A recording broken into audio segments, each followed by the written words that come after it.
नदी में नाव का बड़ा महत्व होता है।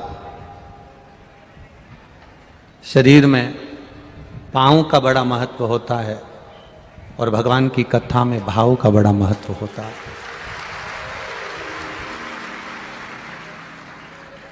नदी में अगर नाव है तो हम अपने मंजिल तक पहुंच सकते हैं। नदी में अगर नाव है तो अपनी मंजिल तक हम पहुंच सकेंगे और पहुंच जाएंगे। शरीर में अगर पाँव हैं तो हम अपनी मंजिल तक पहुंच सकते हैं, हम अपनी मंजिल तक जा सकते हैं। और अगर हृदय में मेरे महादेव के प्रति भाव है तो हम महादेव के चरणारविंद तक जा सकते हैं, ये निश्चित है। आज इस कथा में एक बेटी ऐसी बैठी है जिसकी आंख की रोशनी चली गई थी, पर उसका विश्वास नहीं गया था। आंख की रोशनी जरूर चली गई थी और डॉक्टरों ने कह दिया था इसकी रोशनी चली गई, अब ये कब आएगी इसका कोई भरोसा नहीं। और उस बेटी का विश्वास नहीं गया, उस बेटी का भरोसा नहीं गया।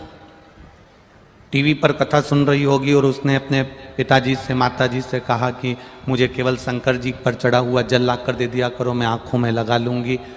सियोर वाला महाराज कहता है कि बाबा 3 महीने में देता है तो मुझे भी मेरी आंख की रोशनी वापस देगा।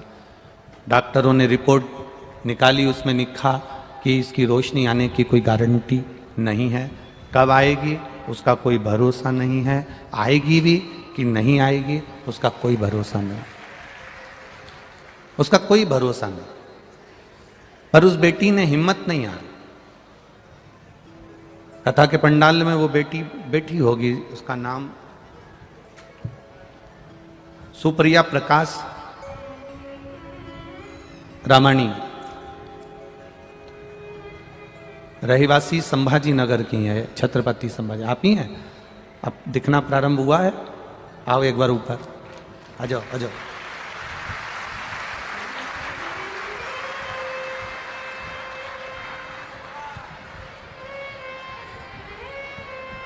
जिस बेटी की आंख की रोशनी चली गई हो और डॉक्टर भी कह दिए हो कि अब इसका कोई भरोसा नहीं कि नेत्र आएंगे कि नहीं आएंगे, नेत्र आएंगे कि नहीं आएंगे इसका कोई भरोसा नहीं। अब एक बार ताली बजाओ, अपनी आंखों से देखती देखती बच्ची यहां पहुंची है। रोइए मत, अब तो बाबा ने आंखें दे दिया। जाओ दुपट्टा दे, अब दिख रहा है ना, पूरा दिखने लगा बस। अब रोना नहीं है, अब तो मुस्कुराना है। बाबा ने आंखें वापस कर दी ना, बस खुश होइए। एक बार जोरदार ताली बजाओ जिस बेटी के नेत्र देवाधिदेव महादेव ने वापस दे दिए।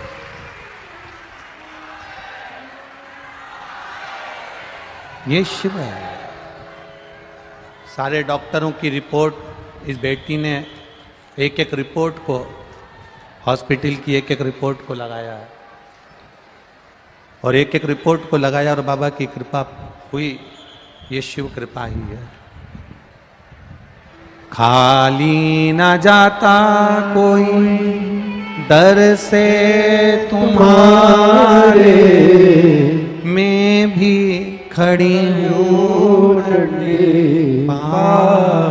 पसारे, अपने हृदय से लगा लो, लगा लो, गिरी जा रहे हो उठा लो, उठा लो, भोले अपने दर से अब तो न टारो, गिरी जा रहे हो उठा लो, उठा लो। शिव कथा, शिव कृपा आपके विश्वास से है। आज साउंड बहुत अच्छा है, उसके लिए जोरदार ताली एक बार। बहुत सुंदर व्यवस्था, इतनी हवा तूफान होने पर भी साउंड व्यवस्था अच्छी रखी। साईनाथ को बहुत बहुत बधाई।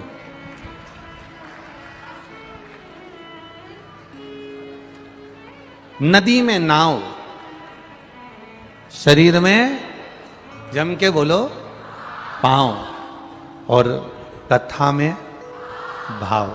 बस अगर ये दड़ी हो गया तो समझो शिव को मिलने में देरी नहीं है, वो मिलेगा जरूर, प्राप्त जरूर होगा। इस बेटी ने अपने पत्र में लिखा कि बस मेरे माता पिता को मैंने एक ही शब्द कहा है कि बस एक काम करना कि शिव जी पे चढ़ा हुआ जल ला कर देना, मैं उसको नेत्रों से लगाऊंगी। और शिव जी से चढ़ा हुआ जल नेत्रों से लगाना जो प्रारंभ किया है, बाबा की कृपा से ही वो नेत्र वापिस प्राप्त हुआ है। आप विश्वास के साथ में मंदिर जा रहे हो, एक लोटा जल भगवान देवादिदेव महादेव को चढ़ा रहे हो, आप भगवान शंकर की आराधना कर रहे हो, शिव भक्ति में डूबे हुए हो, तो ये विश्वास मानकर चलना कि बाबा आपके हाथ को पकड़ेगा जरूर और वो पार करेगा जरूर। पर यदि आप विश्वास को डोला रहे हो, आप भरोसे को डोला रहे हो, भरोसा आपका टूट रहा है, जैसे एक व्यक्ति समोसे के अंदर का मसाला निकाल के खा रहा था। कुछ लोग ऐसे भी होते हैं इस व्यक्ति के जैसे। एक व्यक्ति समोसे के अंदर का मसाला निकाल कर खा रहा था। किसी ने उससे पूछ लिया, तू अंदर का मसाला मसाला खा रहा है, ये बाहर का क्यों नहीं खा रहा? केवल अंदर का मसाला मसाला खा रहा है, बाहर का क्यों नहीं खा रहा? उसने कहा, मैं बीमार हूं, डॉक्टर ने मना करा है, बाहर का नहीं खाना है। अंदर का खा गया, बाहर का छोड़ दिया। मैं बीमार हूं, डॉक्टर ने मना करा है कि बाहर का नहीं खाना है। हम भी ऐसे ही हैं। संसार के कुछ लोग ऐसे हैं कि भगवान के मंदिर जरूर जा रहे हैं, भगवान का भजन जरूर कर रहे हैं, पर बाहर से भगवान का भजन कर रहे हैं, भीतर से उनका भजन नहीं हो पा रहा। मस्तक पर त्रिपुंड लगा लेना, चंदन लगा लेना, गले में रुद्राक्ष की माला पहन लेना, गले में रुद्राक्ष धारण कर लेना, और मालूम पड़े कि बहुत कपड़े भी चेंज कर लेना, कपड़े भी बदल लेना, और सोचा कि भगवान मिल जाए, तो भगवान ऐसे नहीं मिलता। शिव महापुराण की कथा कहती है, कपड़ा बदलने से कभी मेरा भोलेनाथ नहीं मिला, कलेजा बदलने से मेरा भोलेनाथ मिल जाता है। कपड़ा बदलने से मेरा परमात्मा कभी नहीं मिलता है। वो उसको आप सोचें कि कपड़ा बदलने से मिल जाएगा। अगर कपड़ा बदलने से भगवान मिलता होता तो शोरूम में पुतले रोज नए नए कपड़े पहनते हैं। बड़े बड़े शोरूम देखिए, छत्रपति संभाजी नगर में इतने बड़े बड़े शोरूम हैं। हम जहाँ पर आदरणीय प्रदीप जी जायसवाल विधायक जी के यहाँ ठहरे हैं, उनकी गली से बाहर निकलो तो बड़े बड़े शोरूम मिलते हैं, जहाँ पुतले खड़े हैं, पुतले को एक से बढ़कर एक कपड़े पहनाए गए। अगर कपड़ा बदलने से परमात्मा मिलता होता तो शोरूम में रोज पुतला कपड़ा बदलता है, सबसे पहले भगवान उसी को मिलता। पर कपड़ा बदलने से भगवान नहीं मिला, महंगे कपड़े पहनने से परमात्मा नहीं मिला, बहुत अच्छे वस्त्र धारण करने से परमात्मा नहीं मिला। परमात्मा के मिलने का साधन केवल उसका भाव, उसका विश्वास, उसकी दृढ़ता है। दृढ़ता के बल पर परमात्मा मिल जाता है, भरोसे के बल पर परमात्मा मिल जाता है। आपका विश्वास कितना दृढ़ है, आपका भरोसा कितना दृढ़ है, आप कितने विश्वास के साथ में डूबे हुए हो, आप कितने भरोसे के साथ में डूबे हुए हो। मूल वह है, मूलता उसकी।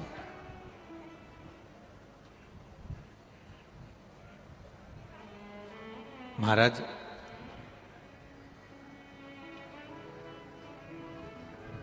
आपका विश्वास जब घर से एक लोटा पानी लेकर जब निकल कर जाऊं ना, घर से जब एक लोटा जल लेकर निकल कर जाओ, अपने घर का एक लोटा पानी महादेव के मंदिर में लेकर जाओ, उस समय पर तुम्हारे मन में ये आना चाहिए कि मेरी जिंदगी का सारा दुख और तकलीफ और कष्ट मैं महादेव को छोड़ने के लिए जा रही हूं, महादेव के चरणों में देने के लिए जा रही हूं। मेरे जीवन का सारा दुख मैं महादेव को सुनाने के लिए जा रही हूं। मेरे जीवन की सारी तकलीफें मैं भोलेनाथ को कहने के लिए जा रही हूं। मेरे जीवन का सारा कष्ट मैं महादेव को बताने के लिए जा रही हूं। मेरे जीवन की सारी तकलीफें, सारा दुख मैं महादेव को बताने के लिए जा रही हूं। तुम्हारे भीतर ये भाव प्रकट होना चाहिए कि मैं अकेली नहीं हूं, मेरे साथ में देवादिदेव महादेव कदम से कदम मिलाकर चल रहे हैं, मैं अकेली नहीं हूं।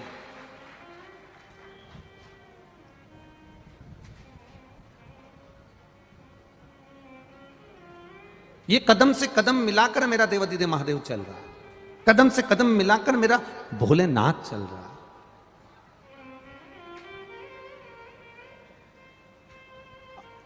पांडव जुआ खेलने बैठे, चौसर खेलने बैठे, और पांडव जुआ खेलने के लिए बैठे, चौसर खेलने के लिए बैठे, और उनके जुआ खेलते खेलते खेलते खेलते खेलते खेलते सब कुछ हार गए, सब कुछ।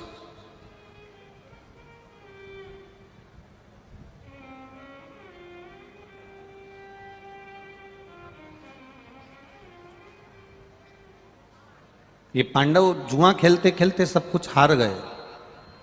जब सब कुछ पांडव हार गए, रोते हुए उस जुए के पंडाल में से बाहर निकले, उस सभा में से बाहर निकले, रो रहे थे।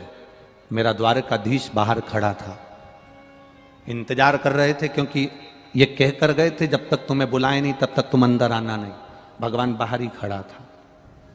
द्रौपदी ने पुकारा था इसलिए अंदर आया था, और चीर बढ़ाकर वापस बाहर चले गया। रो रहे हैं पांडव। युधिष्ठिर की आंख में जल भरा हुआ है, अर्जुन की आंख में जल भरा हुआ है, भीम, नकुल, सहदेव सब रो रहे हैं। द्वारकाधीश देखे और द्वारकाधीश ने पूछा, तुम रो क्यों रहे हो? क्या हो गया जो रो रहे हो? हम सब कुछ हार गए, अब हमें बन जाना पड़ेगा। यह खबर माता कुंती के कानों में पहुंच गई। महाभारत का चरित्र कहता है जब माता कुंती के कानों में शब्द पहुंचा तो माता कुंती ने, माता कुंती द्रौपदी के पास गई और द्रौपदी से कहती है कि मेरे परिवार के लोगों ने तेरा चीर खींचा, मैं तुझसे क्षमा मांगती हूं। माता द्रौपदी ने कहा, आप क्षमा मत मांगो मां, भाग्य में कहीं लिखा होगा तो ये भोगना पड़ा है, कर्म का दंड भोगना पड़ा है। क्या करा था ऐसा इस द्रौपदी ने जो उसके चीर को खींचा गया? केवल एक गलती कर गई थी द्रौपदी। पूर्व समय में एक संत स्नान करने के लिए गंगा जी में गए, और गंगा जी में जब संत गए तो उनके कपड़े इसने चुरा लिए, खींच लिए और उसको छुपा दिए। संत कपड़े को ढूंढते रहे, बिलखते रहे। तन का वस्त्र संत का ले गई और संत का वस्त्र ले गई, और वो संत ढूंढते रहे ढूंढते रहे ढूंढते रहे। एक बात अपनी जिंदगी में उतार कर रखना, ले जाने वाले, फिर निवेदन करूंगा, चोर गले की चेन उठाकर ले जाता है, चुरा कर ले जाता है। मोबाइल 50-50 हजार का, 1-1 लाख का, 70 हजार का, 20 हजार का, 10 हजार का चुरा कर ले जाता है। गले का मंगलसूत्र 25-50 हजार, 1 लाख का चुरा कर ले जाता है। बैग 25-50 हजार का चुरा कर ले जाता है। जितने चोर आज तक चोरी करते रहे उन्होंने कोई प्रमोशन नहीं करा, वो चोटे की चोटी रहे। उन चोरों ने कोई प्रमोशन नहीं करा, वो पहले भी चोर थे और जम के बोलो आज भी चोर हैं। जिनके गले की चेन चली गई, मंगलसूत्र चले गया, बैग चले गया, भगवान की कृपा से उसने फिर मेहनत करी और मेहनत कर कर वो चेन, मंगलसूत्र और बैग फिर ले आया। पर चोटा ही रिया, वो अभी तक प्रमोशन नहीं कर पाया। वो जैसा था वैसा की वैसा ही है। किसी का बैग ले भी गए, किसी का सामान मिल भी गया, किसी का मोबाइल मिल भी गया। जरा विचार करना, 5-10 हजार का मोबाइल ले भी जाओगे ना तो घर में रखा हुआ 10 हजार से ज्यादा वो लेकर चले जाता है। आप किसी का सामान लेकर चले गए, वो आपसे आपके घर का रखा हुआ धन लेकर चले जाएगा, वैभव लेकर चले जाएगा, सब कुछ चले जाता। एक गलती द्रौपदी से हो गई थी कि उसने, संत स्नान कर रहे थे और उनके कपड़े उठा लिए थे पूर्व जन्म में, और उसका भोग द्रौपदी को यह भोगना पड़ा कि उसको भरी सभा में लोग उसके परिवार के, उसके देवर आदि को उसका चीर खींच रहा है। हमारे कर्म का दंड हमको भोगना पड़ता है। हम जैसा कर्म करेंगे उसके अनुसार हमको भोगना ही है। आप अच्छा कर रहे हैं, आपको अच्छा मिलेगा। कर्म का दंड हमें भोगना है। हम भोगेंगे। माता कुंती ने हाथ जोड़कर कहा द्रौपदी से, मैं क्षमा चाहती हूं। द्रौपदी कहती है, नहीं, ये आपकी गलती नहीं है, आपके परिवार की गलती नहीं है, ये मेरे पूर्व कर्म की गलती है, जो मैंने पूर्व में किया होगा आज मैं वो भोग रही हूं। अपने कर्म को हम भोग रहे हैं। मत बुरे कर्म कर बंदे, वरना पछताएगा।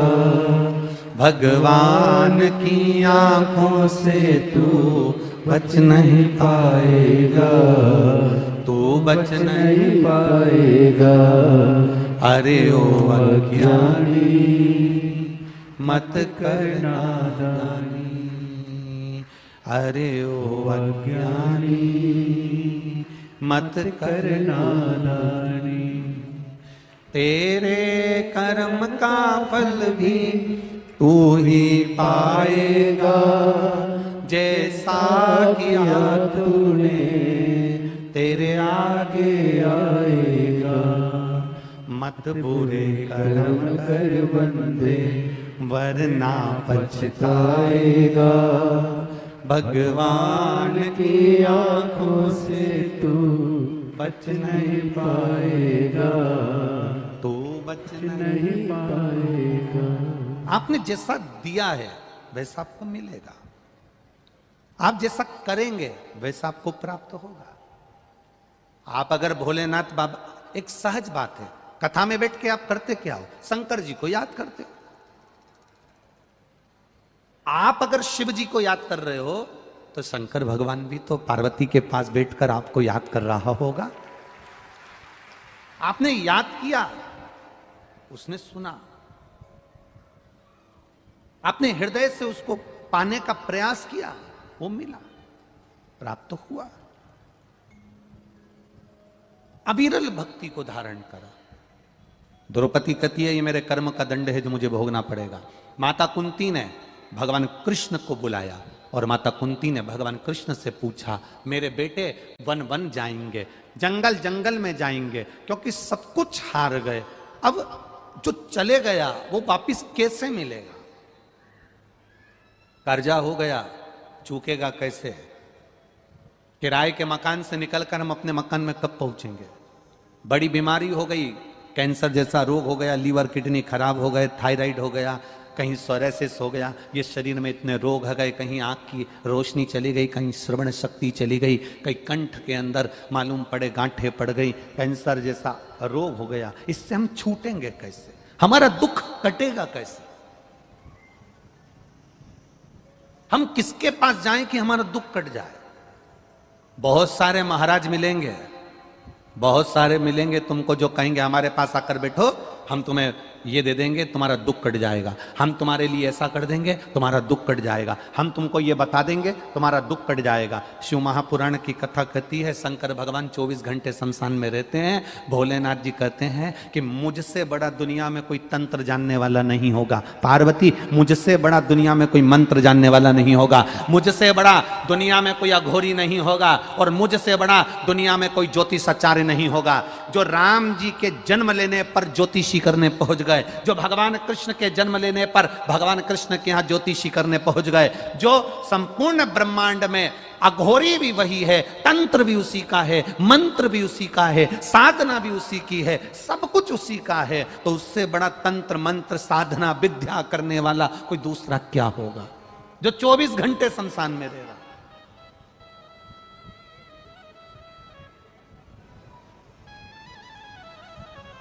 हिंदू धर्म के, सनातन धर्म के प्रसिद्ध मंदिरों में केवल एक मंदिर ऐसा है जिसके सामने शंकर के शिवलिंग के सामने नंदी नहीं है।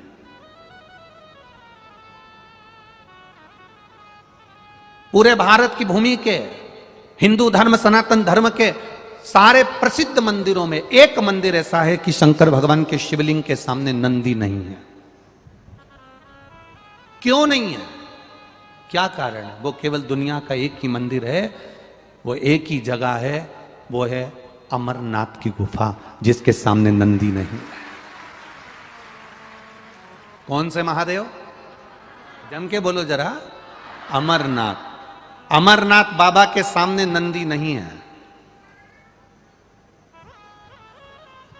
क्योंकि भोलेनाथ पार्वती जी को जब अमर गुफा में बैठकर ज्ञान दे रहे थे तब नंदी को भी छोड़ दिया था, गले के सांप को भी छोड़ दिया था, चंद्र को भी छोड़ दिया था। यहां तक है कि भगवान ने गंगा को भी संजो कर एक जगह पर रख दिया था जब पार्वती को ज्ञान उपदेश दिया जा रहा था।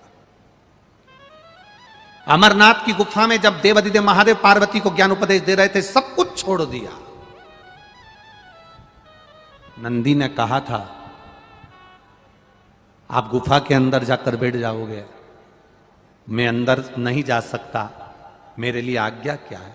भगवान कहते हैं जब तक मैं गुफा में बैठा रहूं तो बाहर रहना, लोग जल चढ़ाएंगे, मेरी आराधना करेंगे।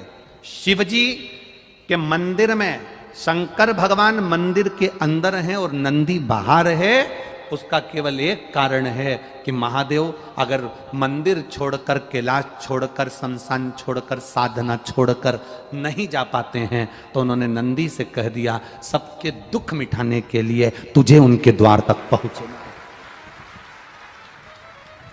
सबके दुख मिटाने के लिए तुझे उसके द्वार तक पहुंचना है। आप शंकर भगवान को एक लोटा जल चढ़ाते हो, उस जल की साक्षी कौन देता है? तुम्हारी शादी होती है, फेरे होते हैं, शादी की साक्षी कौन देता है? साक्षी देने वाले दो हैं, एक अग्निदेव, दूसरा ध्रुव तारा। कौन देता है? ध्रुव तारा। पहले ऐसा नियम था, अब यहां पर महाराष्ट्र में है कि नहीं हमें नहीं मालूम। पहले लड़का लड़की की शादी होती थी तो खवास आता था, नाई आता था, लड़का लड़की का ऐसा सिर मिलाता था और उनको ध्रुव तारा दिखाता था।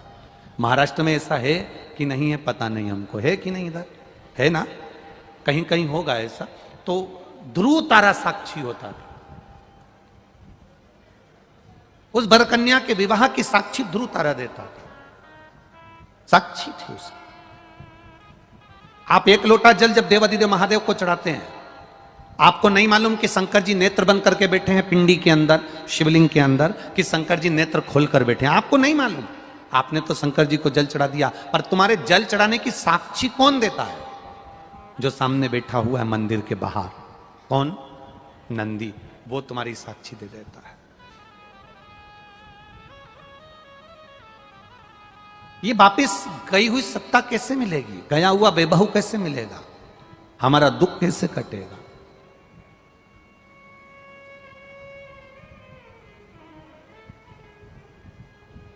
कौन आएगा अंत समय में जो हमारी सुन ले?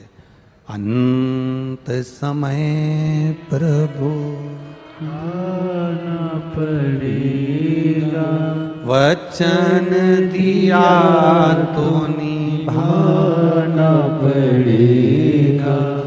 आए ना आए प्रभु कुटुंब कबीरा, अंत समय प्रभु आना पड़ेगा, वचन दिया तो निभाना पड़ेगा।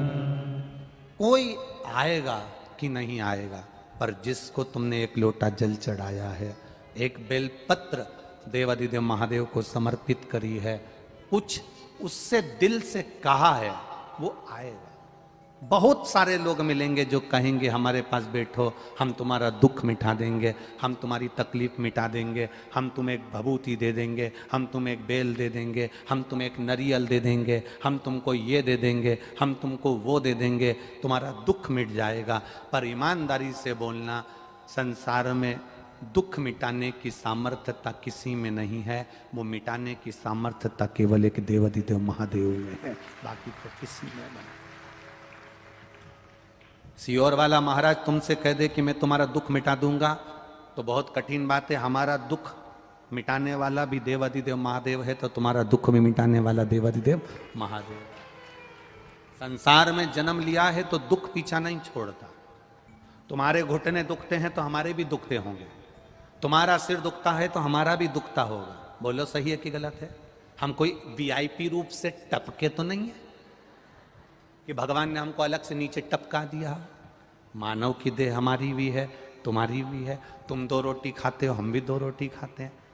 तुमको चिमटी खोड़ेंगे तो दर्द होगा, हमको चिमटी खोड़ेंगे तो दर्द होगा।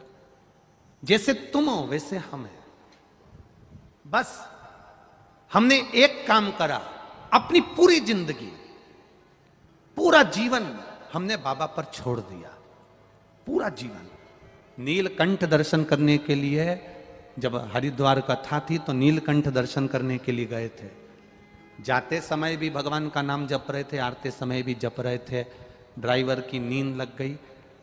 इधर गंगा, इधर पहाड़, छोटा सा रास्ता नीलकंठ का, आप लोग गए होंगे, देखा होगा। उस छोटे से रास्ते में सबसे ऊपर से बस निकले ही थे और गाड़ी पलटी खा गई, पहाड़ पर चढ़ गई। लुढ़कते लुढ़कते लुढ़कते लुढ़कते 2 बार लुढ़की, बस तीसरी बार लुढ़कती तो नीचे जाती। पर अपने आप को उसके भरोसे छोड़ दिया, उसके ऊपर छोड़ दिया। अब वो अच्छा रखे, बुरा रखे, जैसा रखे वो रखे।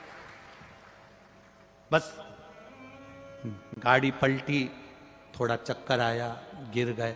इतना स्मरण जरूर रहा कि एक कोई पुरुष और एक नारी सुंदर सफेद कपड़े में दोनों थे। उन्होंने कांच में से तोड़कर हमको बाहर निकाल दिया और जो थे सबको बाबा। इतना जरूर स्मरण है, बाकी का कुछ नहीं। उत्तराखंड के मुख्यमंत्री जी ने भी उस समय पर बातें करी, फिर मिलने का स्मरण हुआ। देखे सब समय की अवस्था के अनुसार उसका स्मरण था। आपसे हम केवल इतना ही कहते हैं, जैसे हमने अपने आप को परमात्मा के भरोसे छोड़ दिया ना, आप भी छोड़ दो। जब आप छोड़ दोगे ना, उसका एक सुख अपने आप देख लोगे, अपने आप।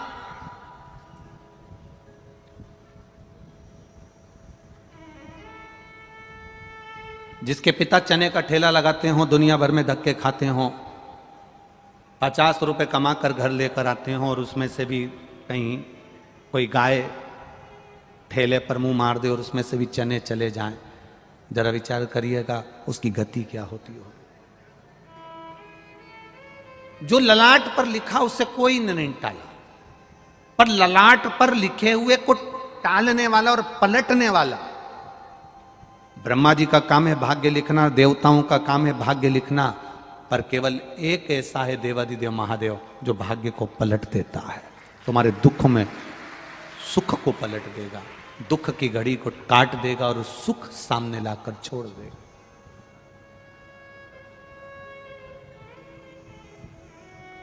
गुटखा खाने वाले के पास रोज बैठोगे तो एक ना एक दिन उसके गुटके में से तुम कहोगे मैं गुटखा नहीं खाता, पर वो कहेगा ले मैं मल के दे देता हूं साफ करके, इसमें तंबाकू है ही नहीं, खा के तो देख। 4-6 महीना 8 महीना गुटखा खाने वाले के पास बैठना, एक कटका तुम्हारे मुंह में जरूर जाएगा। बोलो सही है कि गलत है? बोलो, जम के बोलो, जाएगा ना?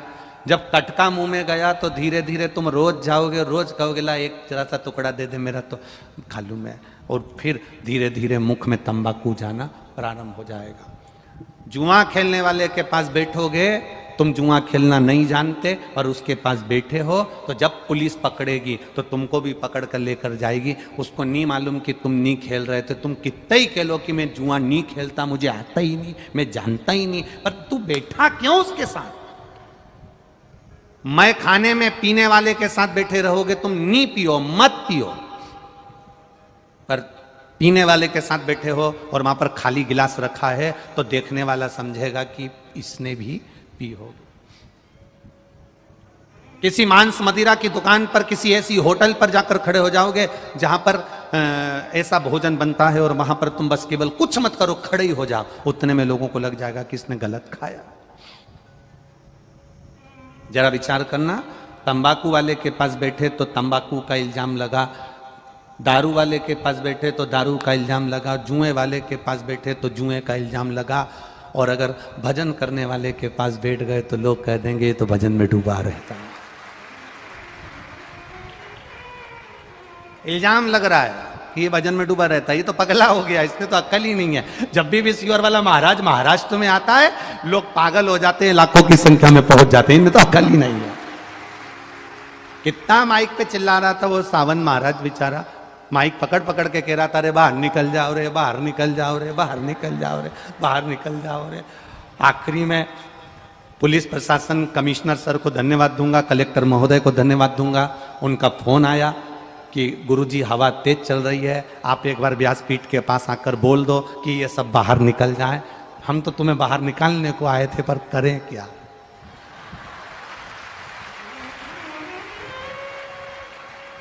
एक बार कलेक्टर महोदय और कमिश्नर महोदय, एसडीएम, सबके लिए जोरदार ताली बजा, बहुत बहुत साधुवाद। कितनी फिकार है आपकी। उन्होंने फोन कर कर बोला कि आप आकर बोल दो इन लोगों को बाहर निकाल दो, पानी आ जाएगा, हवा चल रही है, तेज चल रही है, सब कुछ हो रहा है।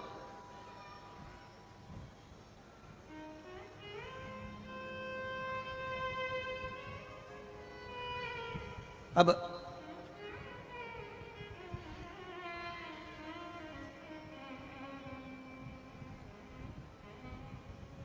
दो बड़ी मुश्किल से टलते हैं। कौन? दो। एक जो मदिरा की दुकान पर मदिरा पी लेता है ना, वो एक जगह खड़ा रहता है ना, उसको टालवाना मुश्किल है। उसको धक्का मारो तो नीचे, नशे में दो नीचे, फिर उसको पकड़ के छोड़िया वो वापिस से जाए नीचे, उसको फिर धक्का मारो ना तो फिर नहीं जाए। ये दो पिए हुए बड़ी मुश्किल से टलते हैं। एक मदिरा पिया हुआ बड़ी मुश्किल से टलता है, और एक शिव महापुराण सुना हुआ बड़ी मुश्किल से टलता है। टलता ही नहीं है।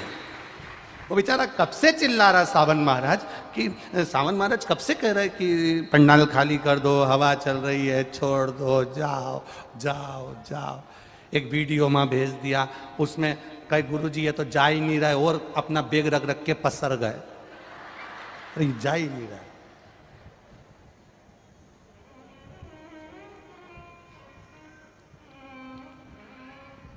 गजब।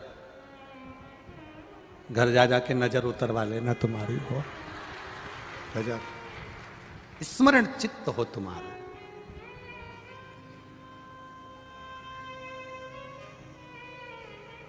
कोई की सामर्थ्यता नहीं कि तुम्हारे दुख को काट दे। सियोर वाले महाराज की भी सामर्थ्यता। दुनिया में कोई ऐसा महाराज नहीं हुआ जो तुम्हारे दुख को काट दे। हां, तुम्हारे दुख को तुम्हें खुद काटना पड़ेगा, मेहनत करना पड़ेगी, कर्म करना पड़ेगा, और भगवान पर भरोसा कर कर एक लोटा जल चढ़ाना पड़ेगा, तो दुख कटना प्रारंभ हो जाएगा। अपने आप से हमें दुख काटना, अपने आप से। कोई तुमसे कह दे कि हम तुम्हारे यहां सोने के हंडे निकाल देंगे, तुम्हारे यहां ऐसे मटके भरे पड़े, बस यूं करेंगे और हंडे निकल के आ जाएंगे, तो उनको हमारे सियोर भी भेज देना, हमारे यहां भी 2-4 हंडा निकाल जाएगा। कठिन।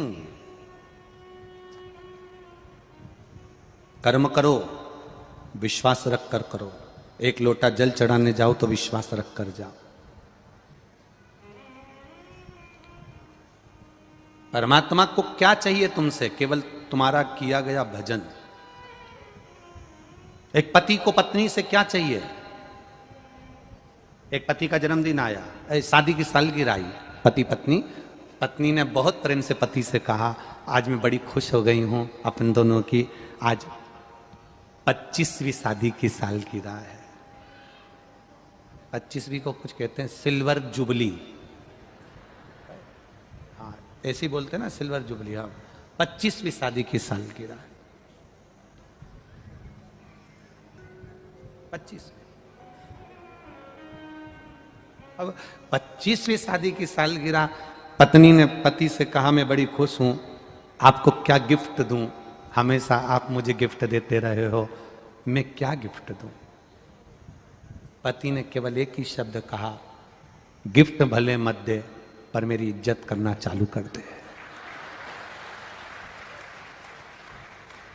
आड़े तेड़े शब्द बोलना बंद कर दे, मेरी इज्जत करना चालू कर। भले गिफ्ट मत दे, क्या करूं उस गिफ्ट का? मालूम पड़े गिफ्ट दे भी दे और मालूम पड़े सम्मान नहीं दे, आदर नहीं दे, 4 लोगों में अपशब्द कहे, ताने दे, तो ऐसा गिफ्ट किसी काम का नहीं कि शर्ट दिला दी, ने पेंट दिला दी, ने सामान दिला दिया। वो गिफ्ट किस काम का? उसमें मूल है आपका विश्वास। शिव जी के मंदिर में जाना तो विश्वास के साथ जाना। कुंती मैया के हृदय में ये दुख हुआ, रोते हुए भगवान कृष्ण ने पांडवों को देखा तो पांडवों ने पूछ लिया, माता कुंती ने भी जाकर द्रौपदी से क्षमा मांगी कि मेरे परिवार वालों ने तुम्हारे साथ गलत किया। पर आज दुख इस बात का है, माता कुंती कहती है, तकलीफ इस बात की है, माता कुंती कहती है कि ये मेरा गया हुआ वैभव अब मेरे बेटे वन वन घूमेंगे, इनको वापिस राज सिंहासन कैसे मिले?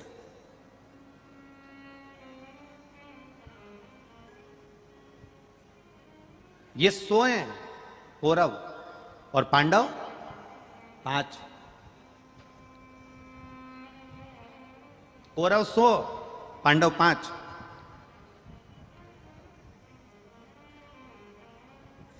और जहां दम वहां हम। आज की दुनिया है, देख लेते हैं जिसकी सत्ता ज्यादा चल रही हो तो व्यक्ति वहीं पर जाकर डोल जाता है, जिसका वैभव ज्यादा है वहीं पर पहुंच जाता है, जहां जिसकी सत्ता का स्मरण वहां पहुंच जाता है। कहा क्या करा जाए?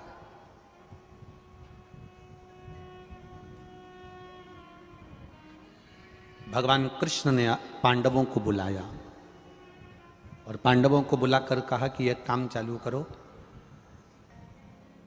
5 में से अगर एक व्यक्ति भी नियम बना ले कि शंकर भगवान को 1 लोटा जल चढ़ाएगा, बेलपत्र चढ़ाएगा, बेलपत्र नहीं मिलेगी तो पत्ती चढ़ाएगा, पत्ती नहीं मिलेगी तो मंदिर की चौखट पर दर्शन करेगा, दर्शन मंदिर के अंदर भी नहीं कर पाया तो शिखर का दर्शन करेगा, पर नियम बना ले, एक कोई सा भी नियम बना ले,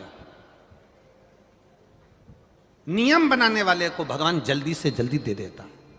नियम बना, हमने आपसे केवल एक नियम बनाने का कहा कि रोज शिव जी के मंदिर में 1 लोटा जल चढ़ाओ। नियम बनाया ना तुमने? अगर नियम बनाना प्रारंभ करा, जैसे उस बेटी ने लिखा मेरी आंख चली गई, डॉक्टर ने कह दिया ये आएगी नहीं आएगी पता नहीं, पर उसने अपने पापा मम्मी का नियम बनवा दिया कि तुम मंदिर जाओ मेरे लिए जल लाओ, मंदिर जाओ जल लाओ, रोज कहती है, रोज वो जल लेकर आते, तो उनका नियम बन गया तो बेटी के नेत्र आ गए। उसी तरह हम नियम बना लें कि भगवान के मंदिर तक जाना है, नियम बनाने वाले का भगवान हाथ पकड़कर रख ही लेता है। नियम अगर आपने बनाया, एक व्यक्ति भगवान को नहीं मानता था,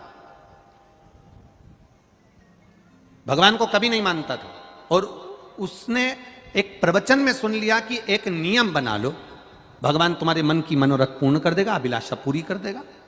अब उस व्यक्ति ने क्या नियम बनाया? ना मंदिर जाने का नियम बनाया, ना भगवान को जल चढ़ाने का नियम बनाया, ना सूर्य को प्रणाम करने का, ना माता पिता को प्रणाम करने का, ना किसी को आदर करने का, कोई नियम उसने नहीं बनाया। केवल एक नियम बनाया उसने। कौन सा? मेरे पास में कुम्हार रहता है, बर्तन बनाने वाला, मटका बनाने वाला, रसोई बनाने वाला, एक मटकी बनाने वाला, मिट्टी के पात्र बनाने वाला कुम्हार रहता है। मैं सवेरे से सबसे पहले उठूंगा तो उसका मुंह देखूंगा,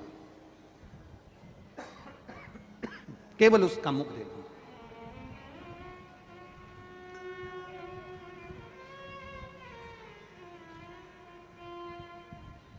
बंद हो गई क्या? चालू कर दो। एक नियम बना लो, और जब एक नियम आप बना लोगे तो उस व्यक्ति ने नियम बनाया कि मेरे पास में कुम्हार रहता है, उस कुम्हार का मैं मुंह देखूंगा जो मट्टी के बर्तन बनाता। अब सुबह से उसका मुंह देखता, रोटी खा लेता, जब तक रोटी नहीं खाता जब तक उसका मुंह नहीं देख लेता, मुंह देखता रोटी खा लेता। एक दिन कुम्हार कहीं चले गया, इसको दिखा ही नहीं, कुम्हार के घर पर गया। कुम्हार कहाँ गया? तो कि मिट्टी लेने गया। कुम्हार मिट्टी लेने गया था, वहां पहुंच गया वहां। हो रहा है, चालू कर रहा है, कर रहा है। कुम्हार मिट्टी लेने के लिए गया था और पड़ोसी उसको ढूंढते ढूंढते पहुंच गया। अब ढूंढते ढूंढते गया, कुम्हार मिट्टी को खोद रहा था, खोदते खोदते कुम्हार को उसमें से एक हंडा सोने का मिल गया। हंडा मिल गया। इसने हंडा नहीं देखा जो पड़ोसी गया था, ये तो कुम्हार का मुंह देखने के लिए गया था। इसको हंडा दिखा, इसने हंडा हेड़ा, इतने में पड़ोसी ने कुम्हार का मुंह देखा और चिल्ला कर बोल दिया, मैंने देख लिया। अब कुम्हार को लगा इसने हंडे को देख लिया, ये जाएगा राजा के पास में और पूरा पैसा वहां राजा को दिलवा देगा, इससे अच्छा है कि आधा इसको दे दूं आधा मैं रख लूं। कुमार इसके पास गया, घर पहुंचा, भैया तूने जो देखा ले आधा तू ले ले, और आधा सोने की मुद्रा उसने पड़ोसी को दे दी और आधी खुद रख ली। उस पड़ोसी ने कहा मैंने सोने की मुद्रा का हंडा नहीं देखा था, मैंने तो तेरा नियम बनाया था कि बस तेरा मुंह देखूंगा। संत ने कहा था एक नियम अगर कोई बना लेता है उसको पूर्ण परमात्मा कर कर भंडार भर ही देता है, ये निश्चित है। तूने नियम बनाया, मैंने नियम बनाया तेरा मुख देखने का, और मुझे प्राप्त हुआ, सोने की मुद्राएं प्राप्त हो गई। भगवान कृष्ण ने कहा पांडवों तुम में से अगर एक ने भी नियम बना लिया शंकर भगवान को जल चढ़ाने का, शिव को बेलपत्र चढ़ाने का, शंकर की आराधना करने का, शंकर की पूजन करने का, शंकर भगवान का गुणगान करने का, यदि एक ने भी नियम बना लिया तो ये मेरा विश्वास कहता है, ये मेरा भरोसा कहता है कि तुम्हें अगर वो 100 भी है ना तो वो 0 के बराबर हो जाएंगे और तुम 500 के बराबर हो जाओगे। करो नियम, अपने नियम को मत तोड़ो, अपने नियम को समाप्त मत करो। अब पांडवों ने नियम बनाया, युधिष्ठिर कहते हैं कि भगवान शंकर की पूजन का नियम कौन बनाएगा? युधिष्ठिर कहते हैं मैं बना लेता हूं। इतने में अर्जुन बोले आपको बहुत काम रहता है, आप नियम मत बनाओ। भीम कहता है मैं दिन भर खाने में लगा रहता हूं, मेरे से भूखा रहा नहीं जाता, मैं नियम नहीं बना सकता। नकुल सहदेव मना कर दिया। अर्जुन ने नियम ले लिया जब तक महादेव की पूजन नहीं कर लूंगा, जब तक शंकर भगवान के शिवलिंग पर 1 लोटा जल नहीं चढ़ा लूंगा, जब तक शंकर जी की आराधना नहीं कर लूंगा, तब तक मैं भोजन नहीं करूंगा। ये नियम बना लिया। जब तक शिव जी की आराधना नहीं करूंगा, शंकर भगवान को 1 लोटा जल नहीं चढ़ाऊंगा, तब तक मैं भोजन नहीं करूंगा। नियम बना लिया। मेरा आप सबसे निवेदन, एक नियम आप भी बनाओ, सारी समस्या का हल अपने नजदीक में जो शंकर जी का मंदिर हो वहां पर जाकर 1 लोटा जल चढ़ाओ प्रतिदिन। हां, बीच में अगर कहीं कोई काम अड़ गया, कोई तकलीफ आ गई, कोई कारण आ गया, ब्याह शादी हो गए, कोई फंक्शन आ गया, कोई दुख तकलीफें आ जाती हैं, हो जाए, कोई बात नहीं, 5 दिन 7 दिन 8 दिन छोड़ दिया, फिर पर नियम बना। जितने लोग कथा सुन रहे हैं आस्था चैनल पर, जितने लोग कथा सुन रहे हैं फेसबुक यूट्यूब पर, और जितने लोग इस छत्रपति संभाजी नगर की भूमि पर कथा सुन रहे हैं, कि नियम बना लेना कि हमारे घर से 1 लोटा पानी भगवान शंकर के मंदिर रोज जाएगा। मैं जाऊं, चाहे पति जाए, चाहे बेटा जाए, चाहे घर का जाए, पर जाएगा जरूर। वैसे तो नियम बनाओ कि घर का प्रत्येक व्यक्ति 1 लोटा जल शिव जी को चढ़ाए, प्रत्येक व्यक्ति, क्योंकि उसका खाया उसको काम आएगा, तुम्हारा खाया तुम्हें काम आएगा। तुम्हारे दुख को तुम मिटाओगी, उसके दुख को वो मिटाएगा। नियम बनाओ। अर्जुन ने नियम ले लिया, जब तक शंकर भगवान के शिवलिंग की पूजन नहीं करूंगा तब तक भोजन नहीं करूंगा। नियम बन गया। अब अर्जुन वन वन घूम रहे हैं, वन वन घूमते घूमते अर्जुन को आज 3 दिन हो गए और शंकर जी का कोई मंदिर नहीं मिला। शिव जी का कोई मंदिर अर्जुन को मिला ही नहीं, प्राप्ति नहीं हुआ। और जब भगवान शंकर का कोई मंदिर अर्जुन को नहीं मिला तो उसको दर्शन नहीं हुए, उसको जल नहीं चढ़ा पाया। 3 दिन से भूखा था।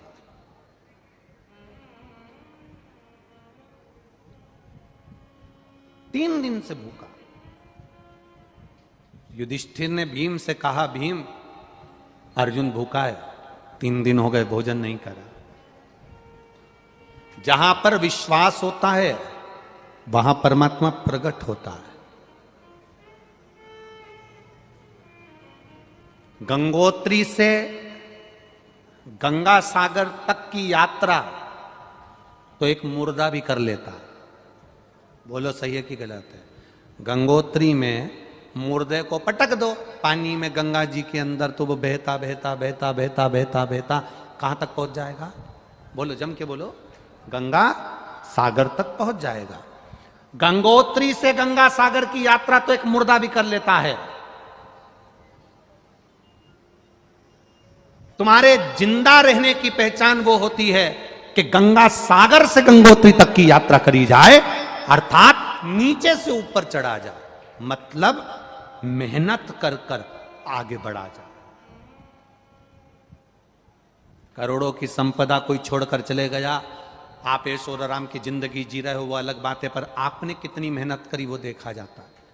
गंगा सागर से गंगोत्री तक की यात्रा किसने करी? अर्थात हम ये नहीं कह रहे कि आप गंगा सागर से गंगोत्री जाओ, हमारा तो इतना कहना है कि नीचे से ऊपर चढ़ने का प्रयास करो, एक एक सीढ़ी चढ़ने का प्रयास करो, मेहनत कर कर आगे बढ़ने का प्रयास करो।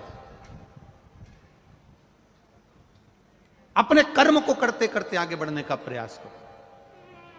खेती में अगर बीज बो रहे हो, फसल लगा रहे हो, खेती कर रहे हो, बखर चला रहे हो, खेती करने का प्रयास कर रहे हो, तो ये मत मन में सोचना कि पिछली बार की फसल बिगड़ गई थी, अब की बार की भी फसल बिगड़ नहीं जाए, पाला ना पड़ जाए, पानी ना गिर जाए, ऐसा ना हो जाए, वैसा ना हो जाए, कहीं आंधी तूफान ना पड़ जाए। ना ना ना ना, पहली बार की फसल बिगड़ी थी, वो तुमने अपने भरोसे पर करी थी। अब की बार खेत में अगर बीज बो तो महादेव के भरोसे पर बोना, फसल वो देगा।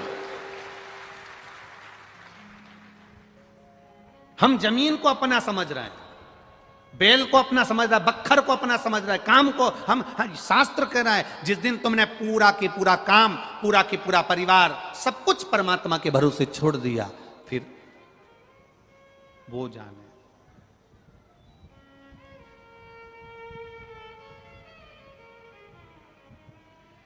खेती बुआई मैंने तेरे नाम की,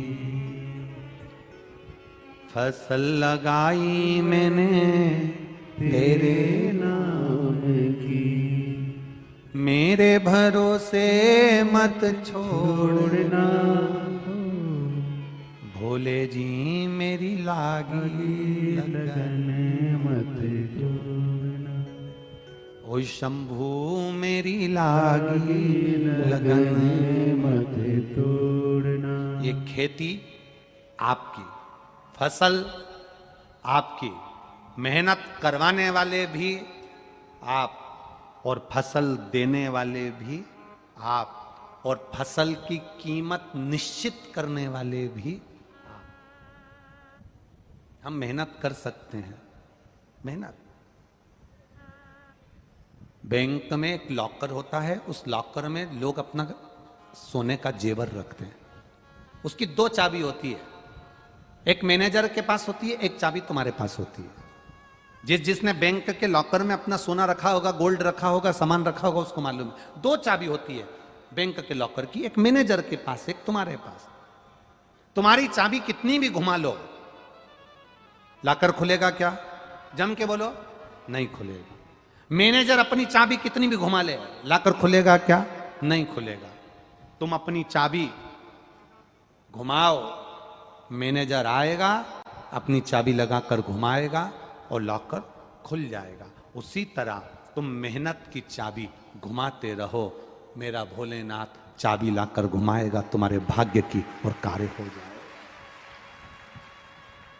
भाग्य की चाबी वो घुमाता है, मेहनत की चाबी आपको घुमाना है।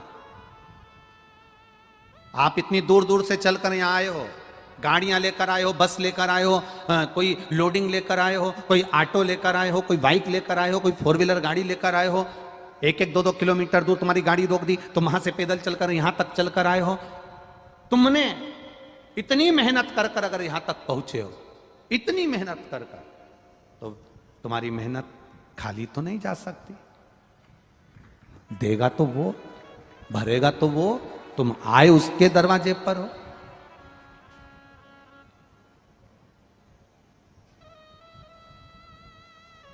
खाली नहीं छोड़ता वो। परिश्रम करने वाले का साथ परमात्मा कभी नहीं छोड़ता। आप जाओ शंकर के मंदिर एक लोटा जल लेकर, विश्वास के साथ जाना, भरोसे के साथ जाना, और जो विश्वास और भरोसे के साथ जाता है बाबा उसको साथ लेता है। शरीर में श्वास जरूरी है और कथा में विश्वास जरूरी है। शरीर में श्वास रहेगी तो शरीर चलेगा। तुम्हारी कथा सुनने में अगर तुम्हारा विश्वास है कि मैंने सियोर वाला महाराज के मुंह से कथा सुनी है, एक लोटे जल का महत्व देखा है, एक बेलपत्री का महत्व देखा है। उन्होंने कहा था 5 जगह पर बेलपत्री रखकर जल चढ़ाना, मतलब पक्का है कार्य होगा अगर विश्वास रखकर चढ़ाओगे। उन्होंने कहा था शिवलिंग पर जल चढ़ाकर आधा जल बचा हुआ बेलपत्री के पेड़ के नीचे चढ़ाना, मतलब उन्होंने कहा है विश्वास है।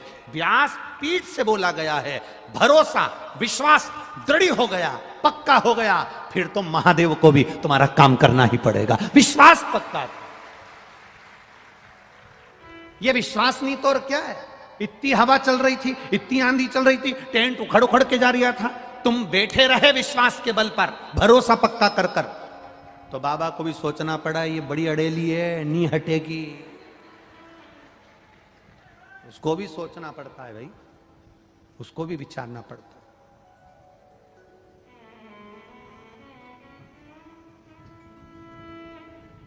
भोलेनाथ दया करना,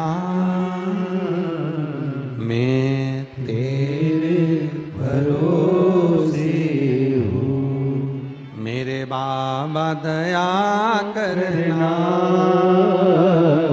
मैं तेरे भरोसे हूँ। ना घर के भरोसे हो, ना परिवार के भरोसे हो, मेरे बाबा दया करना, मैं तेरे भरोसे। हम उसके भरोसे जीना प्रारंभ कर। हम कथा सुनते हैं जब तक हमारा भरोसा रहता है,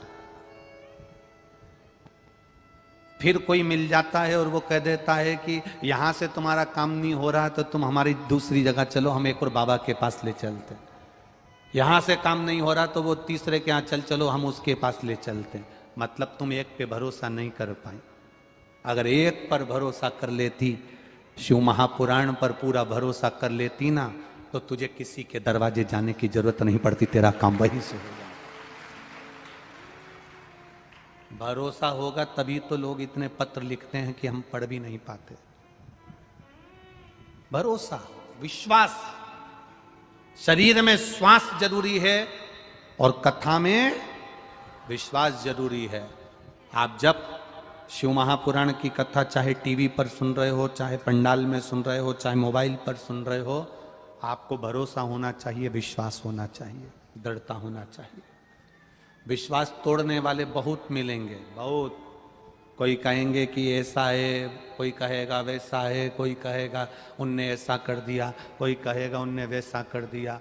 कितना कितना लोग उपद्रव मचाते हैं। अब सीहोर में रुद्राक्ष उत्सव हुआ, लोगों ने कितना उपद्रव मचाया, ढेर उपद्रव मचा के रखा, पर विश्वास मेरे बाबा पर था। वो चिल्लाते रहे और कथा बचती रही, चलती रही और चलती रही। वो कहते रहे, कोई कहे इतने मर गए, कोई कहे उतने मर गए।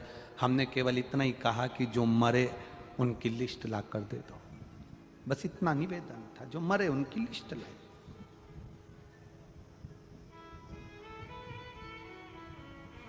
शिव तत्व को जानो। कहने वाले कहते रहेंगे, बोलने वाले बोलते रहेंगे। आग लगे बस्ती में, क्या किसको रोइए सोइए। आपका विश्वास कितना दृढ़ था, भरोसा दृढ़ था।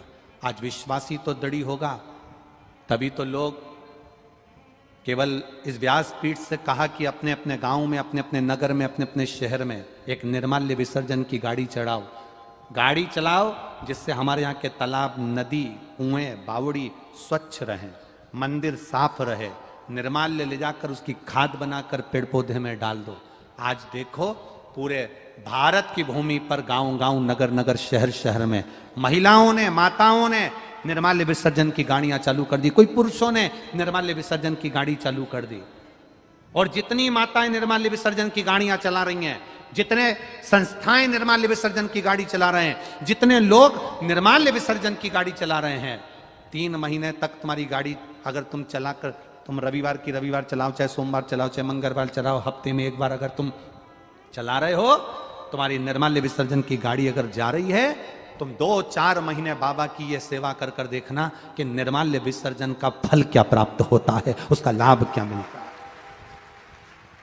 उसका लाभ क्या मिलेगा, ये आप उस समय पर प्राप्त करोगे कि मैंने मंदिर के निर्माल्य को ले जाकर एक साइड रखा, भगवान ने भी मेरी प्रधानता, मेरी प्रथमता सबके सम्मुख में रख दी, सबके सम्मुख।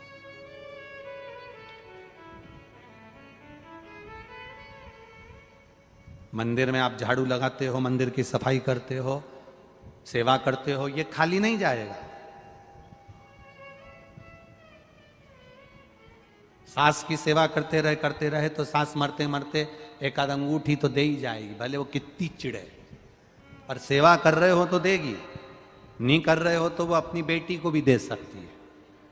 कोई जरूरी नहीं है कि तुम्हें ही देगी, जो करेगा उसे मिलेगा। सेवा करो तो मेवा मिले,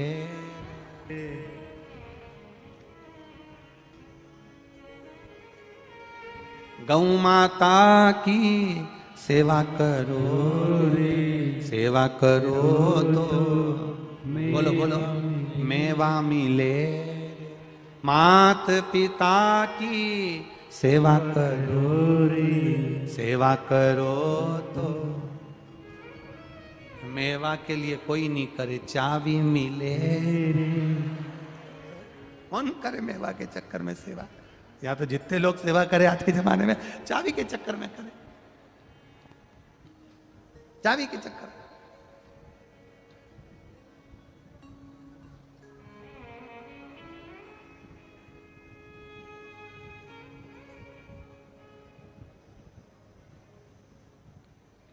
करो सेवा उसकी। मंदिर जा रहे हो, झाड़ू लगा दो, पोछा लगा दो, गंदगी साफ कर दो। मंदिर से आ रहे हो, भोलेनाथ की सेवा करके। हम ये नहीं कहेंगे कि तुम घर से फूल ले जाओ, जो शंकर जी पे फूल चढ़े उठा के एक जगह पर रख लो डलिया में, और जैसे ही आते आते जब वापिस आओ उनका श्रृंगार करके, उन्हीं के फूल से उनका श्रृंगार कर। दूसरे का नहीं चाहिए, उन्हीं का उनको दे दो।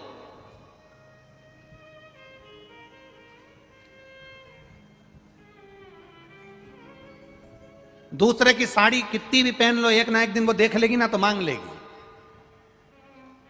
उसका मन नहीं लगेगा कथा में भी, अगर उसकी साड़ी पहन के बैठे हो तो 3-4 बार तो देख ही लेगी।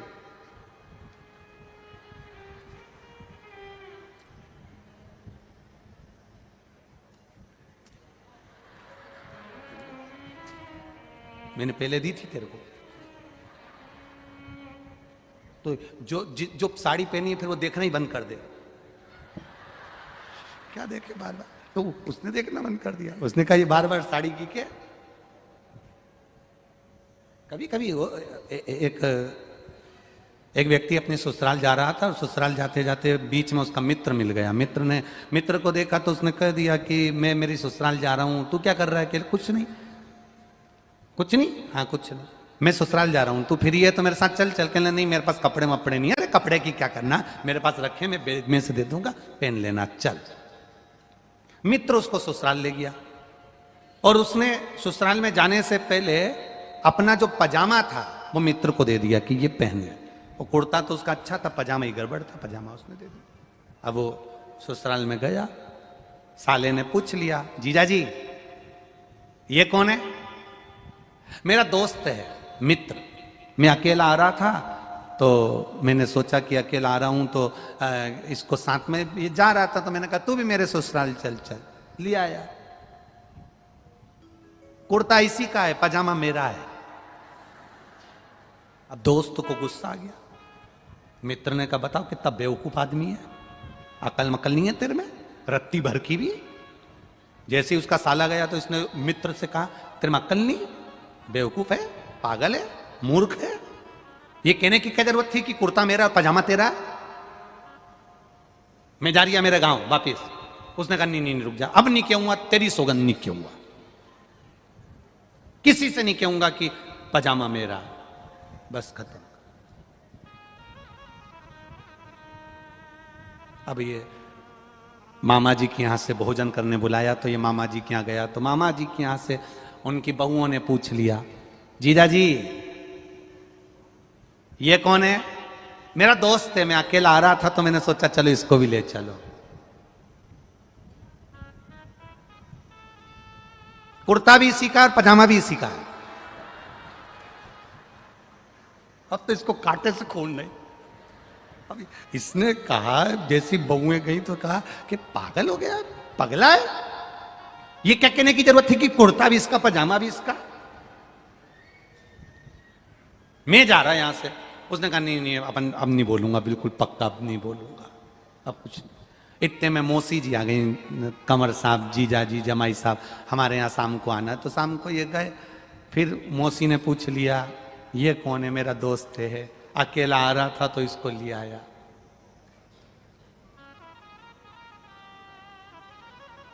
पजामे की कोई बात मैं यहां करना नहीं चाहता हूं। मौसी ने फिर पूछ ही लिया कौन सा पजामा? तो कह दिया जो ये पहना है वो मेरा। अब तो उसको कांटे से खून नहीं हुआ और ही गुस्सा पड़ गया, गुस्सा। शिव जी को शंकर भगवान का जो पुष्प बेलपत्र फल जो चढ़ा है वही की वही हम महादेव को चढ़ा दें तो महादेव स्वीकार कर लेता है। किसी दूसरे से लेकर भगवान को नहीं देना। आपको पहले कथा में कहा है तुम्हारे पास में 10 रुपए हैं तो आप 10 रुपए दो। तुम्हारे पास में एक बेलपत्री है तो एक बेलपत्री दो। तुम्हारे पास में 5 रुपए है तो 5 रुपए दो। तुम्हारे पास में एक चावल का दाना है तो एक चावल का दाना दो। पर पड़ोसी से मांगकर अपने मंदिर में दर्शन करने गए, कृष्णेश्वर महादेव का दर्शन करने गए, परली बैजनाथ का दर्शन करने गए, त्र्यंबकेश्वर महादेव का दर्शन करने गए, गुरु जी का दर्शन करने गए, शिव पुराण सुनने के लिए गए और वहां पर तुमने कहा पड़ोसी से मुझे 50 रुपए दे दो, मैं बाद में तुम्हें घर पर दे दूंगी। भगवान के सामने खड़े हो, कथा में बैठे हो, परमात्मा के सामने खड़े हो, मंदिर में खड़े हो, भगवान के सामने खड़े होकर तुम पड़ोसी से हाथ फैलाकर कहो कि तू 50 रुपए दे दे, मैं तेरे को बाद में दे दूंगी। भगवान कहता है मेरे सामने खड़े रहकर तुम मुझसे मांगता, अभी भी तू दूसरे से मांग रहा है, अभी भी तू दूसरे के आगे हाथ फैला रहा है। तुम मुझसे कहता नहीं है 50 रुपए मत चढ़ाओ, नहीं है 10 रुपए मत चढ़ाओ, नहीं है चावल का दाना मत चढ़ाओ, नहीं है बेलपत्र मत चढ़ाओ, पर दूसरे से मांग कर मत चढ़ाओ। तुम्हें भगवान जब दे दे, मेरा कुबेर भंडारी कुबेरेश्वर महादेव जब तुम्हारे भंडार भर दे तब तुम दोनों हाथ से खूब दान करना, मना नहीं, पर किसी से मांग कर नहीं, किसी से मांग कर दान नहीं करना, किसी से लेकर दान नहीं करना। तुम्हारे पास में भंडारी दे दे, मेरा कुबेरेश्वर महादेव तुम्हें प्रदान कर दे, मेरा देव अधिदेव महादेव तुमको दे दे, तब तुम खूब दान करना, खूब करना।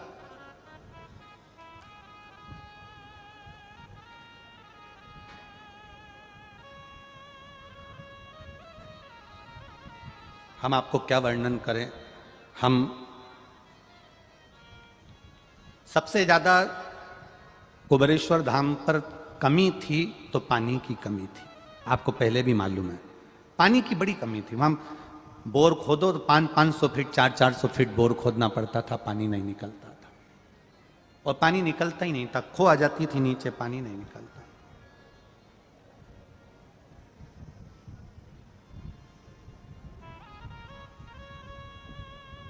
बहुत लोग कहते पानी नहीं, पानी नहीं, गुरुजी क्या करें।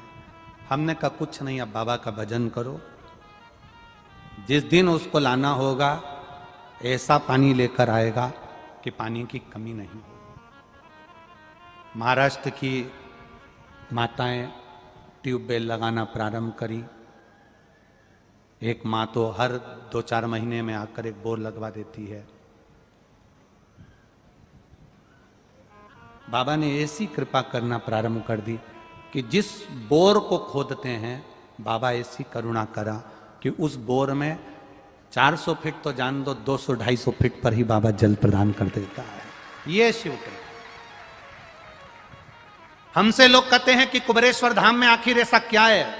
हम कहते कंकर शंकर की भूमि है, चारों धाम घूम कर आना, 12 ज्योतिर्लिंग कर कर आना, सारी नदियों में स्नान कर कर आना, और एक बार जिंदगी में कुबेरेश्वर धाम की धरा पर बस 5 पत्थर रखकर पूजन कर कर कंकर शंकर से कहकर चले जाना।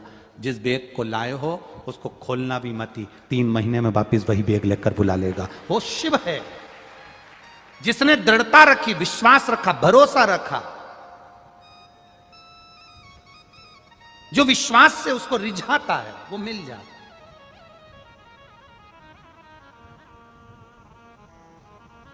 कृपा करने वाला तो वो है। ये तो बाबा की कृपा है कि सवेरे 10 बजे से लेकर 5 बजे तक वहां रोज प्रतिदिन अब रुद्राक्ष वितरण चालू हो गया। लोग आते हैं, लेते हैं, चले जाते हैं। हाँ, निर्माण चल रहा है, समय लगेगा। निर्माण चल रहा है, समय लगेगा, क्योंकि बाबा का धाम है।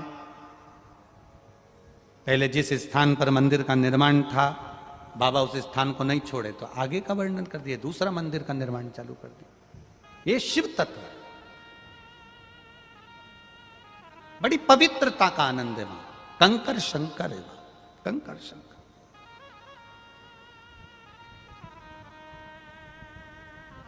आए, रुके, चले।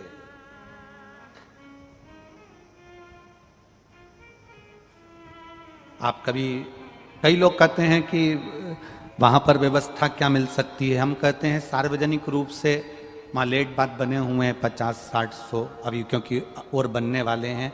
तो ये अंदर के हैं तो अभी टेम्परेरी बना दिए हैं, बाद में टूट जाएंगे, वहाँ दूसरा कुछ निर्माण होगा। गादी, कम्बल, रात्रि को जो लोग रुकते हैं उनको वहाँ से निःशुल्क प्राप्त होता है। आप ले आओ, आईडी दिखाओ, आधार कार्ड दिखाकर ले लो, सो सवेरे वापस जमा करो और अपने घर जाओ। भोजन बहुत अधिक मात्रा में भीड़ बढ़ जाती है तो खिचड़ी प्रसाद भी बन जाता है।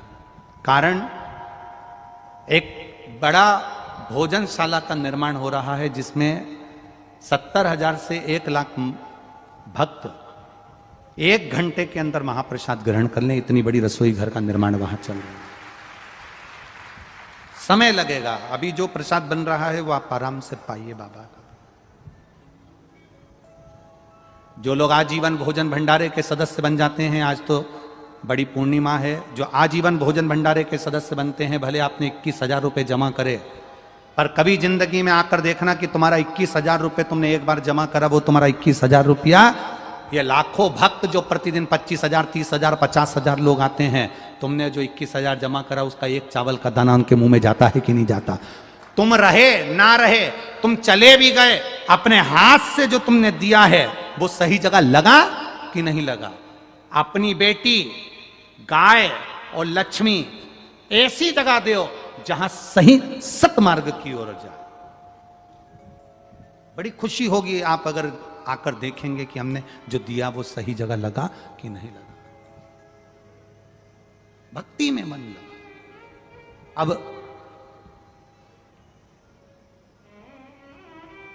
लोग आते हैं जिनके घर में भगवान 7 साल में, 8 साल में, 9 साल में, 10 साल में, 15 साल में, 2 साल में, 6 साल में संतान दे देता है।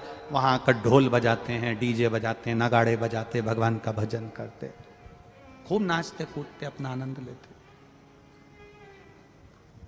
सावन महीना आता है, लोग कावड़ चढ़ाने के लिए आने लगते, जल चढ़ाते हैं, 2 कावड़ का भाग शिव को समझ।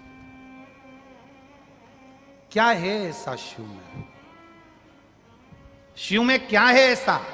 अर्जुन ने भगवान कृष्ण से कहा था, आप कह रहे हो कि शंकर भगवान को जल चढ़ाने का नियम बना लो। हाँ, केवल जल चढ़ाने का नियम? हाँ, भोजन जब करना तू जब जल चढ़ा ले, नहीं तो उसके बाद ऐसा नियम बना ले कि मैं जल चढ़ाऊंगा तब भोजन करूंगा। नहीं करूं मैं भोजन, नहीं करना मुझे भोजन। अर्जुन ने नियम ले लिया। 3 दिन बीत गए, अर्जुन को भोजन नहीं करना, क्योंकि शंकर का मंदिर नहीं मिला, शिव मंदिर नहीं मिला। युधिष्ठिर ने भीम से कहा अर्जुन को भोजन करे, 3 दिन बीत गए, शंकर भगवान का मंदिर नहीं मिल रहा, जंगल में शिव मंदिर कहां से आएगा, जंगल में शंकर का मंदिर कहां से आएगा? भीम क्या करें? भीम ने कहा तुम चिंता मत करो भैया, कल अर्जुन भोजन करेगा। और भीम गया, एक लकड़ी के ठूठ को भीम ने काट लिया। महाभारत का ये चरित्र संपूर्ण भारत देश के लिए एक गौरव का चरित्र है। ये जो चरित्र आप सुन रहे हो, ये महाभारत में भले ना दिखाया हो, पर महाभारत का ये चरित्र आपके दिल में विश्वास पैदा करेगा, हृदय में आनंदता लाएगा। भीम ने कहा तुम चिंता मत करो, युधिष्ठिर से कहा भैया कल अर्जुन भोजन करेगा। पक्का है, तुम देखना कल अर्जुन भोजन को ग्रहण करेगा, निश्चित है। अर्जुन को भोजन कराने के लिए भीम ने छल करा, एक पेड़ की टहनी को, एक पेड़ के ठूट को काटा, काट कर उसको लाया, लाकर जमीन में गाड़ दिया, गाड़ कर उसके 4 बांस लगाकर, बांबू लगाकर उसके ऊपर छाया कर दी, और जो पेड़ का ठूट था उसके ऊपर माला पहना दी, पत्ती रख दी, और पत्ती रखकर, फूल रखकर, माला पहनाकर उसको त्रिपुंड लगा दिया, और अपने युधिष्ठिर से और अर्जुन से जाकर कहा, जंगल में मुझे शंकर जी का मंदिर मिल गया। जंगल में मुझे शंकर जी का मंदिर मिल गया।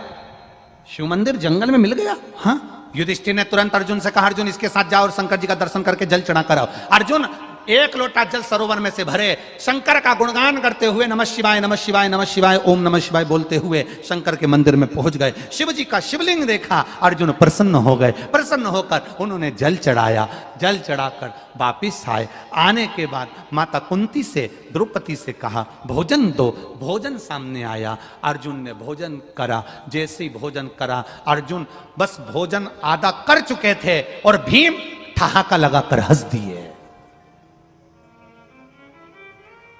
भीम ठहाका लगाकर हंस दिया, क्योंकि उसको मालूम था कि मैंने इसको बेवकूफ बना दिया। उसको मालूम था मैंने इसको बेवकूफ बना दिया। भीम ठहाका लगाकर हंसे, और भीम जब ठहाका लगाकर हंसे तो युधिष्ठिर को रास नहीं आया, नकुल सहदेव को रास नहीं आया, अर्जुन को रास नहीं आया कि अर्जुन आज भोजन कर रहा है, 3 दिन में भोजन कर रहा है, और तुम हंस रहे हो, तुम हंस रहे हो। जब एक पत्थर को लोग पूजते हैं तो बहुत सारे ठहाका लगाने वाले मिल जाते हैं जो तुम पर हंसेंगे।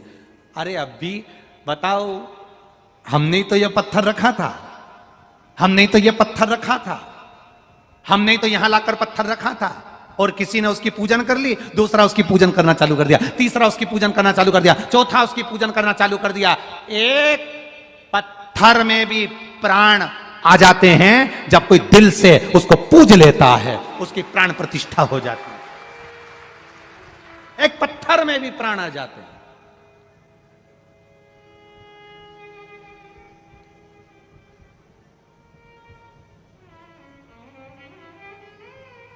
आप कुबेरेश्वर धाम पर जाएंगे तो हमने एक केदार शिला रखी है, करें दर्शन आप लोगों ने।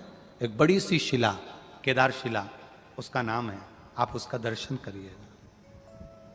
केवल उस पर आपका हाथ का स्पर्श मात्र, ये 2 हाथ का स्पर्श, उस केदार शिला का महत्व ही यही है।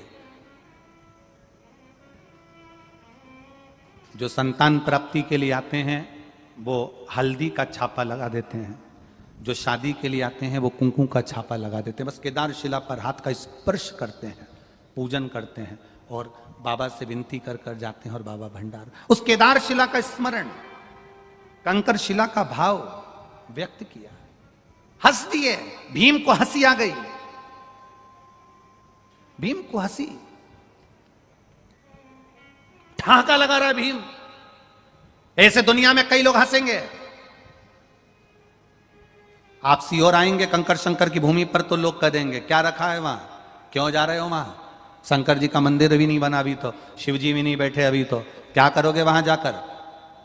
हम दूसरे की क्या बात करें, कुछ लोग ऐसे भी मिल जाएंगे अपने भी, जो आप आएंगे तो आपको वहीं से कह देंगे, क्या रखा है वहां पर, क्या करोगे जाकर, जाना है तो यहां जाओ वहां जाओ, क्यों आते हो कुबेरेश्वर धाम। पर जो विश्वास लेकर आया, भरोसा लेकर आया, उस दृढ़ता के साथ आया है, उस भूमि के कंकर को शंकर मानकर आया है, वहां बैठकर 108 बार श्री शिवाय नमस्तुभ्यम कहकर गया है, वो झोली भरकर वापिस आया है, करोड़ों का धन लेकर आया, संपदा लेकर।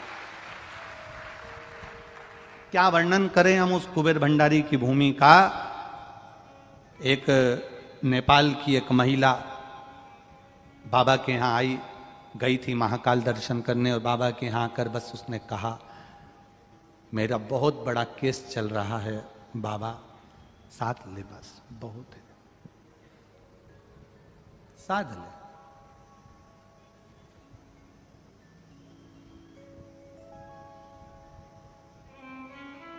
खबर आई, महिला आई है, बहुत दुखी है।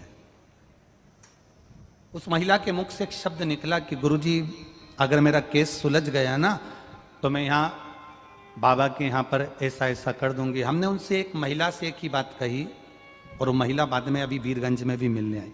हमने उनसे एक ही बात कही, आप ये मत बोलो कि आप क्या कर दोगे, बस आप तो बाबा से ये कहो कि भोला सब दुख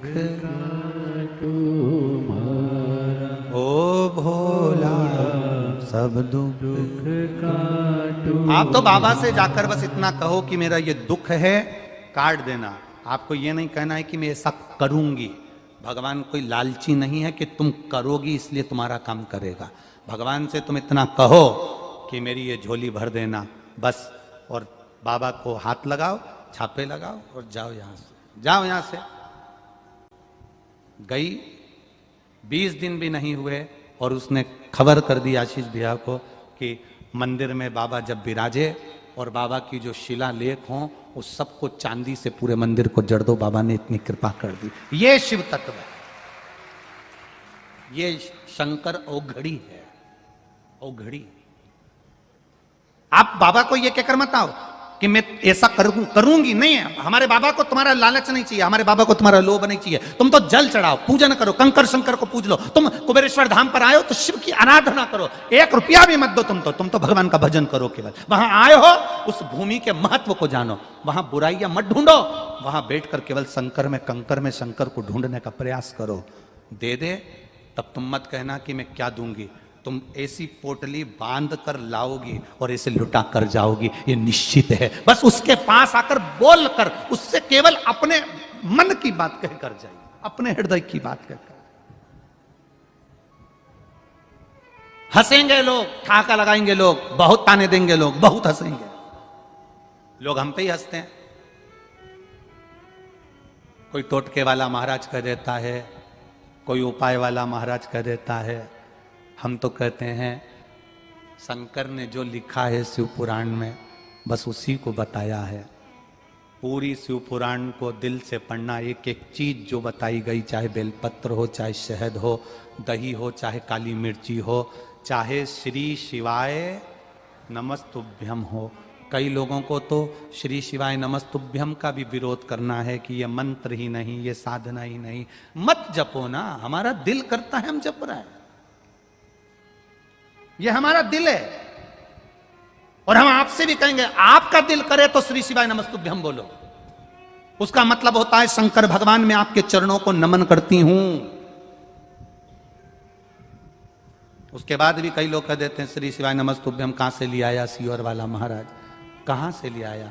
विद्येश्वर संहिता में स्वयं वेद व्यास जी ने लिख दिया। छुपा कर रखा हुआ था ये ग्रंथ, ऐसा था कि लोगों के सामने, क्योंकि आज के जमाने में सब जितने भी कथा सुनने वाले हैं ना, ये सब दूसरे लोगों के दुख मिटा देते हैं। इनकी पड़ोसन फोन करके बोलती है मेरा बेटा बीमार है, ये तुरंत बता देती है पशुपति व्रत कर ले, 1 लोटा पानी चढ़ा ले।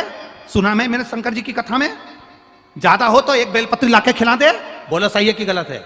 आज के जमाने में किसी को फोन लगाकर बोलोगे, वो बात करोगे तो वो पहले ही कह देगी शंकर जी के मंदिर जाना चालू करो, 1 लोटा जल चढ़ाना चालू करो, 5 जगह पर जल चढ़ाओ, शंकर जी को ऐसा करो, शिव जी को वैसा करो। उसने उपाय बताना प्रारंभ कर दिया।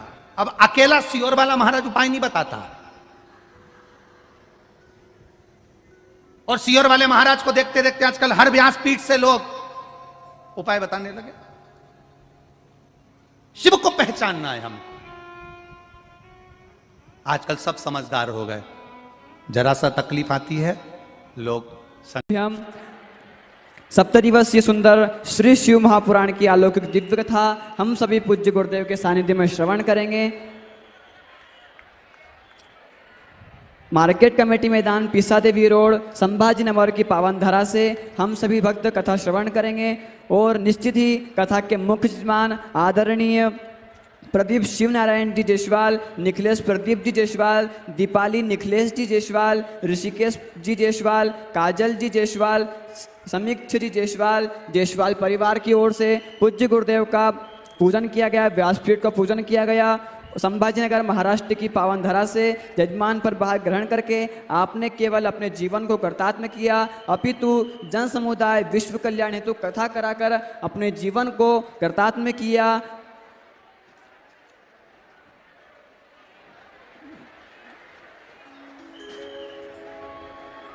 पूज्य गुरुदेव का आगमन हो चुका है, व्यासपीठ पर मंच आसीन हो चुके हैं। आप सभी की तरफ से व्यासपीठ को नमन करता हूं। हम सभी के प्रिय ठाकुर कल्लू जी महाराज के चरणों में नमन करते हुए परम पूज्य गुरुदेव के चरणों में नमन करता हूं और आप सभी शिव भक्तों के चरणों में नमन करता हूं। आज पूज्य गुरुदेव के आदेश अनुसार जैसी भी कथा हम सभी श्रवण करेंगे। श्री शिवाय नमस्तुभ्यम। राधे राधे। हर महादेव।